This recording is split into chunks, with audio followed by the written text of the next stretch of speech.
სადმიდიოდა პრეზიდენტის სარეზერვო ფონდებიდან გამოყოფილი მილიონები, გასართობი ღონისძიებები, კონცერტები, მივლინებები, სტადიონებისა და სკვერების გახსნა, სარეკლამო და საიმიჯო კლიპები, სოციალური პროექტები. ეს არის ბოლო 3 წლის მონაცემები, რომლებიც ახალგაზრდა იურისტებმა პრეზიდენტის ადმინისტრაციიდან გამოთხოვილი ოფიციალური ინფორმაციის საფუძველზე გაასაჯაროეს. არასამთავრობო სექტორი დასკვნაში წერს, რომ თანხა არამიზნობრივად დაიხარჯა. გასართობი ღონისძიებები, სოციალური და ინფრასტრუქტურული პროექტები და სარეკლამო კლიპები.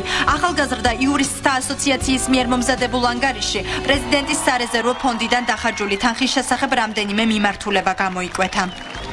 2010 წელი ხარჯის ძირითადი მიმართულება გასართობი პროგრამებია. დახარჯულია 12,990,824 ლარი. 2011 წელი პრიორიტეტია აუზების, ბულვარების, პარკებისა და კოტეჯების მშენებლობა. დახარჯულია 8,080,164 ლარი. 2012 წელი თანხის ძირითადი ნაწილი ინფრასტრუქტურული და სოციალური პროექტებისთვის გამოიყო. დაიხარჯა 33 მილიონი ლარი. მნიშვნელოვანია, რომ ამ თანხებიდან 33 მილიონიდან დიდი ნაწილი დაახლოებით 30 მილიონი ლარი მარტო გამოყოფილი იქნა ივლისის თვეში, კონკრეტულად 2 დღე იყო გამორჩეული, როდესაც პრეზიდენტმა ერთმანეთის მიყოლობით გამოსცა არაერთი განკარგულება და საქართველოში არსებულ მუნიციპალიტეტებს და სამხარეო ადმინისტრაციებს გამოიყო სხვადასხვა ინფრასტრუქტურული და სოციალური პროექტების დაფინანსების მიზნით. არის ისეთ ღონისძიებებზე დახარჯული, როგორც არის კონცერტები, გასართობი ღონისძიებები, ან გარკვეული მაგალითად ხარჯები, რომელიც აშკარად უკავშირდება საარჩევნო პერიოდს და საარჩევნო გარდა ამისა, ანგარიშის მომზადებისას გაირკვა, რომ 2012 წლის პირველი 9 თვის განმავლობაში პრეზიდენტის განკარგულების საფუძველზე სარეზერვო ფონდიდან ბევრად მეტი თანხა გამოიყო, ვიდრე ფინანსთა მინისტრის 2012 წლის 9 თვის ანგარიშშია ასახული.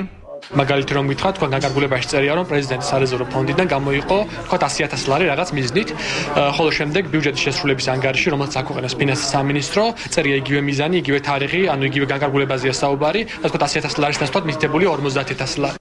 ანგარიშის მიხედვით სახელმწიფო ბიუჯეტიდან დააფინანსეს კახეთში სტიქიით დაზარალებულები. იურისტების თქმით, ეს მაშინ, როდესაც პრეზიდენტის სარეზერვო ფონდები სწორედ სტიქიური და სასწრაფო ხარჯებისთვისაა შექმნილი.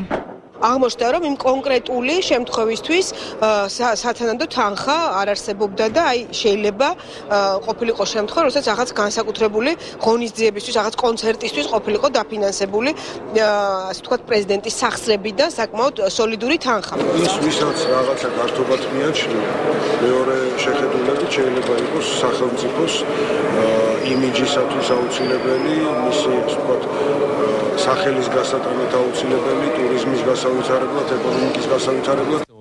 რატომ არ აღმოჩნდა საჭიროების შემთხვევაში ფინანსები პრეზიდენტის სარეზერვო ფონდში და როგორ იხარჯებოდა თანხა წლების განმავლობაში? ამ კითხვებზე პასუხის მიღებას მეცხრე არხი პრეზიდენტის პრეს-სპიკერისგან ეცადა, თუმცა მანანა მანჯგალაძემ ჩვენს სატელეფონო ზარს არ უპასუხა.